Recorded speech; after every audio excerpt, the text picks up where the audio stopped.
Welcome to October, everybody. This is citrinechaka, and this is the Metaphysical Moonlighters channel. Thanks for watching. Please subscribe to the channel and like the video.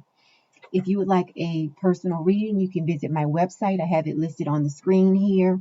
So, this month we have the new moon in Libra, which is happening on the 6th, and then we have Pluto going direct also on the 6th.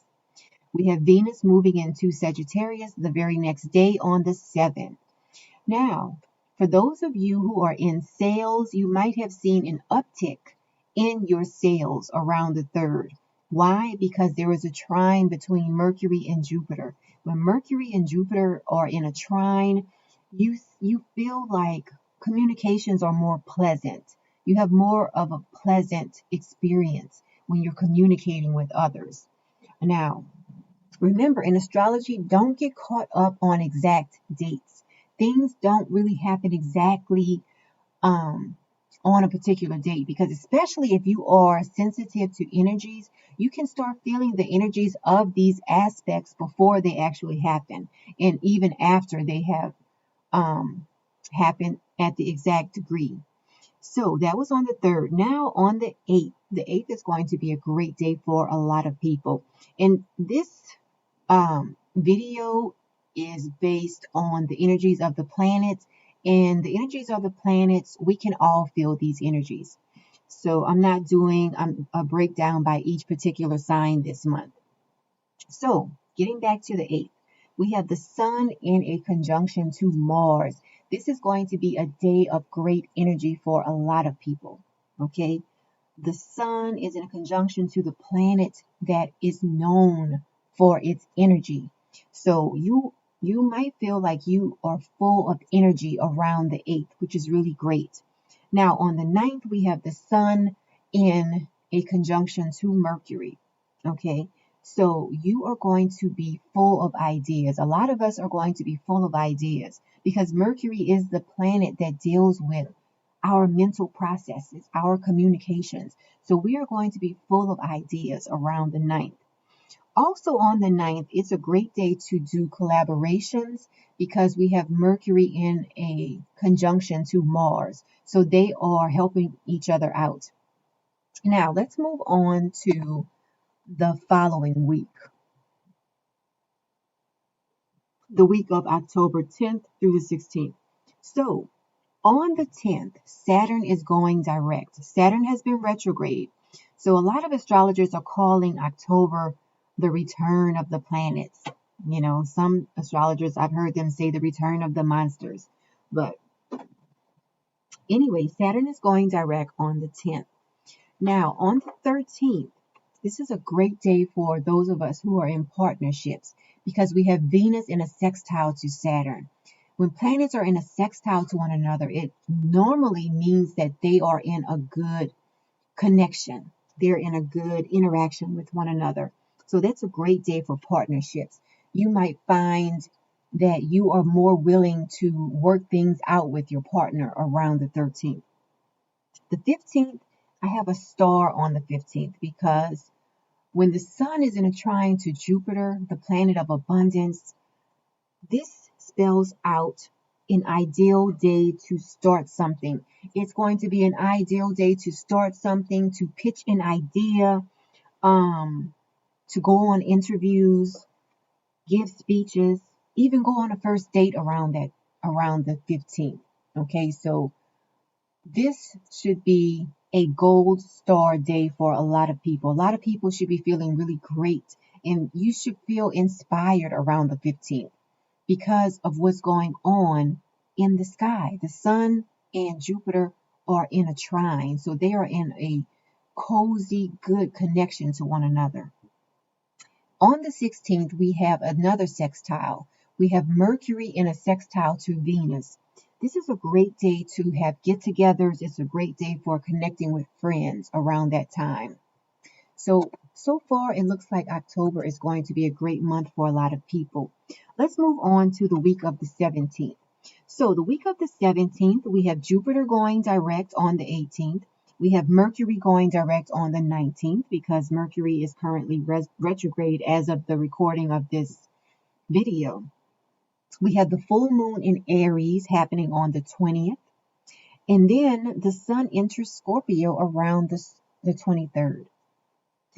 Okay, so we start off the week with a square. We have the sun in a square to Pluto. And the sun is in Libra, the sign of balance. Pluto is in Capricorn. So you might find around this time that there might be things that you want to get done, but that square is coming in sort of like being a third wheel, or sort of like putting a wrench in your plans. So just be aware of that. Around the 17th, you might run into a situation where you have to alter your plans because of that square. Now, on the 18th, we have Mars in a square to Jupiter. Mars in a trine to Jupiter on the 18th. This is going to be another day of action, okay?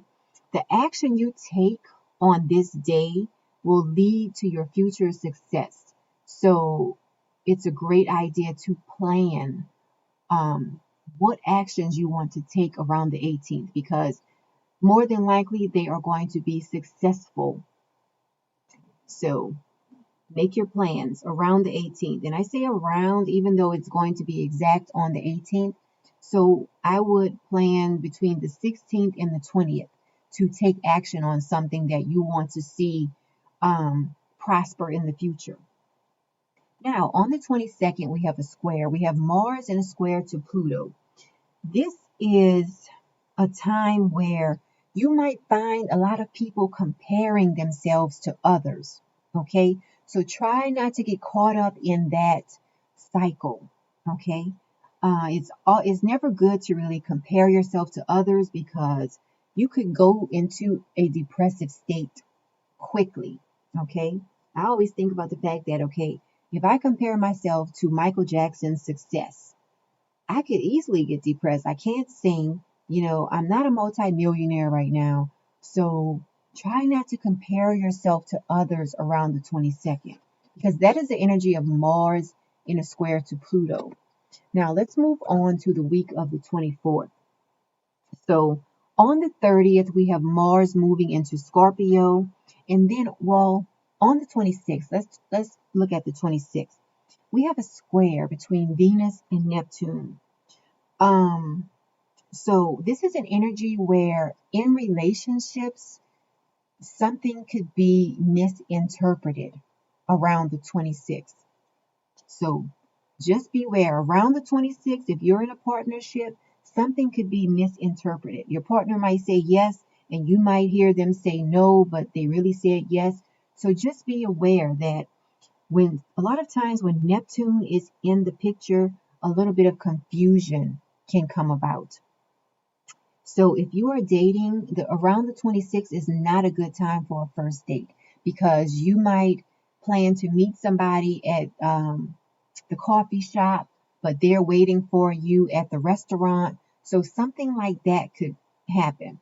Now, if you are planning something, make sure you are in constant contact with the person, because miscommunications could definitely happen. A little bit of confusion is going to be in the mix around the 26th.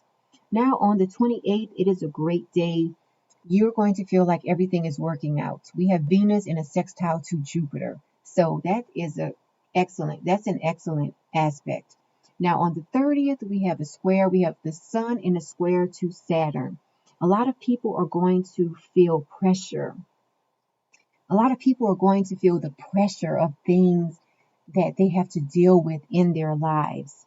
Okay. And then on the 31st, everyone should have a happy Halloween. So enjoy your month, and thank you so much for watching this video. Again, if you would like to have a personal chart interpretation, just visit my website, metaphysicalmoonlighters.com. I'm also on Facebook. I have several Facebook groups. I'll just type in the Facebook group really quickly. Anyway, let me just see if I can add it quickly. Okay, here we go. This is the Facebook group right here. Let me put it up to the top. Okay, this is the Facebook group. It is Tarot, Astrology, and Manifesting. So you just type in facebook.com/groups/Tarot, Astrology, Manifesting. We have like over 13,000 members. We do readings in the group. So check us out and have a wonderful month of October.